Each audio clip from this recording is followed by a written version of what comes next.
Hey, street team, welcome back to Denny TV, where we bring what's going on in these streets to your TV. If you are new here, welcome. My name is Danielle, so make sure that you guys like, comment, and subscribe because y'all know we're about to go up. As you can see by the title, this is going to be the Impact Atlanta Season 2, Episode 3 review slash recap. I'm doing something a little different with the video today, so I hope you guys like it.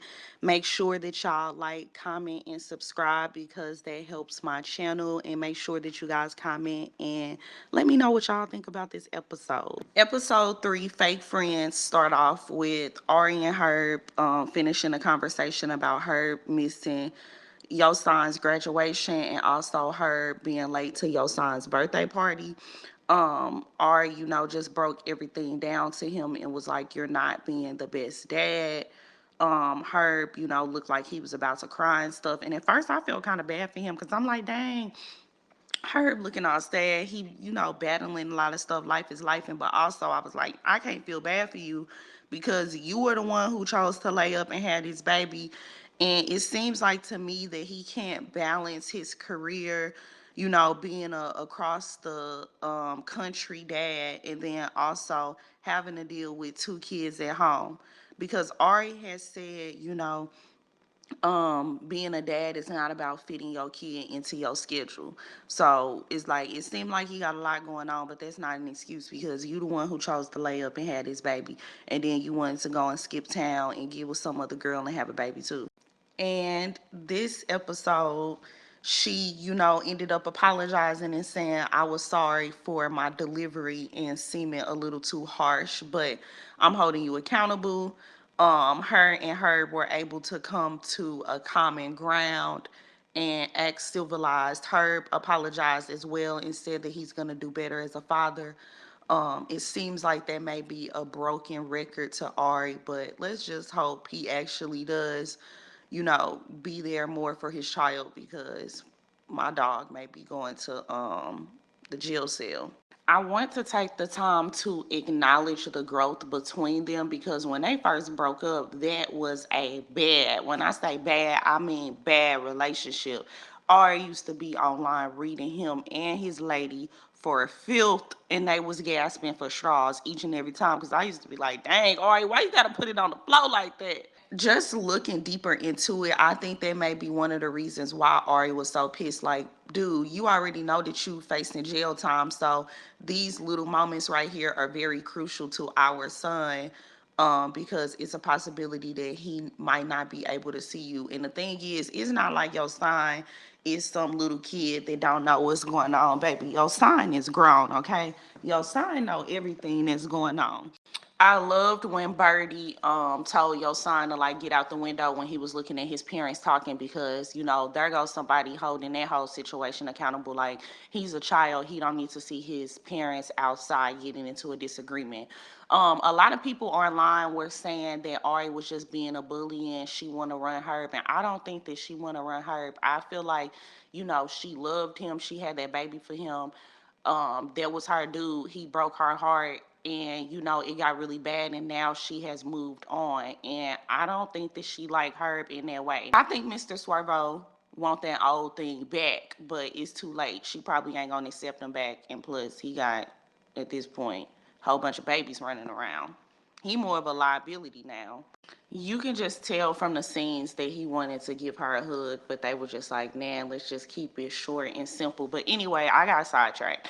A lot of people were saying that they feel like that she was being mean and like being harsh, and I don't feel like she was. I feel like she was being blunt. And again, a lot of people get saying what it is as, being mean. Maybe the delivery could have been a little better, but that's just how Midwesters are.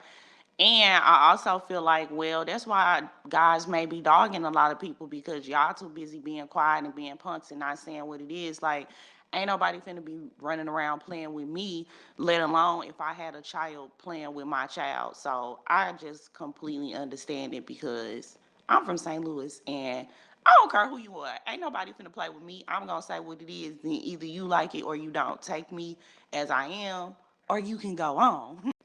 The conversation went well because Herb and Ari came back into the house and they were able to, celebrate your son's graduation. And Herb, had the pinata and played with the kids. And it was Ari's idea, like, get a pinata to his daddy and let his daddy do it. So overall, they are doing well at co-parenting, and the growth, baby, that growth is great. So I am happy to see it. Seeing Ari and Herb on TV though, like, make me miss their old relationship a little bit, because I remember when they first started dating, I used to follow them. Like, they used to go live and they had Prince, and it just used to be very fun because they had so much good chemistry. So it almost makes me think, like, okay, if they were at the maturity levels that they are at now, when all of the stuff had happened, they probably would have been able to, stay together and still being a happy couple.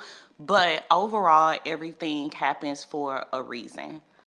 All right, this is the last thing about Ari, but clearly they want this to be Ari's show because she got all the scenes. But anyway, somebody broke into Mama Dawn's house or whatever, and I think that that's kind of messed up because Ari mama said that they came, a few days before, and she seen them on the camera. She ended up locking everything up, and then when she left that Friday, they ended up coming back. And usually on Friday, she have all her grandkids with her, and that's sad. Ari basically said that her home had been broken into, I want to say 3 or 4 times. And like one time they broke into it, and that's when her and her mama lived together. And then she had to go and move and separate her and her mama, because she like, I know that they coming after me for the things that I have, and they don't really, want my mama, but I don't want my mama to be hurt. And she was like, her mama lived with her because her mama is basically her full-time, nanny. That just sucks, because it's like, I get up and work for the things that I have, and not that you breaking into my house and then you gonna go and break into my mama house to try to get stuff. So luckily nobody was hurt. This kind of sparked the conversation of Ari moving to Miami.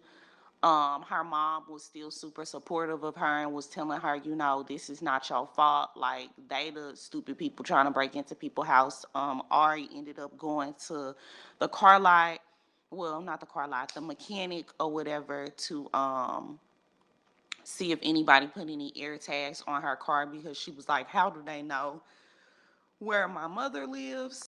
Moving on to this, all of her confessional looks she really should stick to modeling and the fashion lane with the stylist, because the stylists that style her really do a very great job.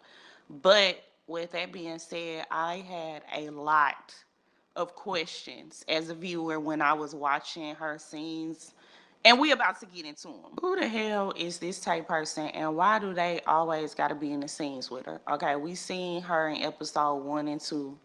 Now she here in episode 3 with you and your mama, and you're supposed to be having, like, a conversation with your mama about some deep stuff. So why do this person gotta be in all your scenes? That's just something I just want to know. So this talked about her brother passing away from sickle cell in this episode, and how she's dealing with grieving. But something that just didn't sit right to me was when she was talking to her mother and she kept stressing how it felt for her to lose her brother. And it's like, yes, it's nothing wrong with her expressing that to her mother, but I also feel like, okay, and it's nothing compared to your mother losing her child. Like, you keep telling her that you lost your brother, but this lady lost her, like, son, somebody that she carried for 9 months, somebody that she literally birthed. Like, that's just a totally different relationship than a sibling and a mother. And from what I kind of got from it, this is not really close with her siblings, because she was saying she got siblings that live in Atlanta, and it's no way that they shouldn't see each other. So I don't know. I just kind of was like, okay, can we be a little sensitive towards your mother? And then I also have questions because she said, her brother was calling her the night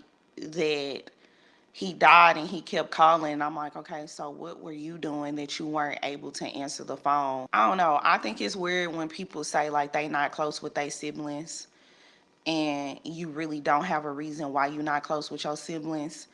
but you be like running around town with your friends and stuff that you don't share blood with. And I know people can say it's like different ages and stuff like that, but I have a sister, and me and her are like 7 years apart, and we still are close. I got a brother, and me and my brother are like 4 to 5 years apart, and we still are close. Like, and even down to the mother, like I don't understand the not having a relationship with your mother. Des also went to like an acting class to take some lessons, and also was learning how to deal with and process her emotions. The whole acting scene was weird to me because I'm like, why are we pretending like somebody is dead? Just weird and sad and very off putting. I didn't like the scene. But overall, it's good to see Des opening up a little more. Than she was before. All right, moving on to Jerrica Carlay. Carlay is looking for furniture for her new spot. She also touched on, YSL and their indictment and how things have been hard because everybody ended up getting locked up. I do not like how they are editing these scenes for Jerrica Carlay because making it seem like that this girl is pressed and using people for music is crazy. Why would she need to use this or Tucson for music when she can literally show up for as herself? If she wanted to do a song so bad, she could have easily hit up Gunna or somebody else for a song because everybody knows who she is and she has already solidified herself in the industry. Like she was the first influencer, the first girl to have a rapper boyfriend and get spoiled with all the gifts. It's low key giving like they need somebody to pin the drama on, so she is the scapegoat for the drama. Cause I just didn't like the scenes. She ended up meeting up with Tucson, and that was pointless because the conversation didn't really get anywhere, and Tucson was just naming all these petty reasons of why he didn't like her. So Jerrica basically ended up saying what she was saying and then leaving. And at this point, I'm like, girl, stop letting them play with you. Like, you not some little lame. I just don't like how they're doing her on this show. Absolutely do not believe that she's fishing for friends. And she better than me because she mentioned when she was working with Des in the studio that she did it for free because she thought they was friends, and Des said it was all about the business. And it's like, oh well, a tat tat tat. If it's all about the business, I'ma go ahead and send you and your team a check because baby, I don't work for free and we not friends. So y'all need to run me my money. Because basically you did all of this stuff for nothing because none of the music was released because her team won't clear it. I don't get the point of them having Lakia on the show and they're not really giving her scenes. It seems like a disservice because last episode she had a scene where she met somebody and then she went to like Pride, and then this episode she went to go meet with Tucson, and then after that we didn't see her again. She pretty much was trying to stay out of the drama between Tucson and Carlay, but also have a relationship with him. I feel like they doing her a disservice because the producers that are over this show is QC. So it's like, okay, she on quality control label. Why are y'all not giving her more screen time? The stuff with Tucson and Carlay is really honestly and truly dragging on both ends, Carlay end and Tucson end. Tucson ended up meeting up with Carlay, and I don't know, it's just giving weird vibes because he's coming up with all these reasons of why he don't like her, and it's all petty stuff. Like he's saying they were out, he was talking to her, she told him to DM her instead of giving her phone number. And it's like, and like, how old are you? If the girl phone was downstairs or whatever and she said DM her, like it's not that serious. I feel like he trying to find a reason not to like her because Tay is his round and Tay having issues with her. So it's like, well, let me find a reason to have an issue with her too. I honestly don't get why he went to dinner with her because he came and played the whole time and wasn't even taking nothing serious. So it's like he came to get his little screen time and play and then go on about his business. And Jerrica ended up storming out anyway Jerika and Tucson was talking about the death situation. Tucson was being hella one sided and not trying to understand where Carly was coming from. And then he also, it was weird to me as well because Carly was like, if you got a problem with me, why was you hanging out with me and in my car?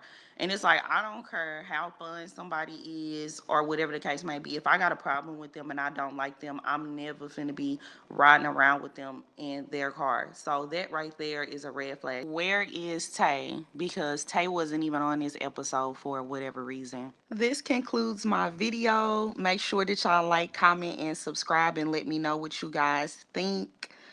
I think this season 2 is so far just starting off as a way better season.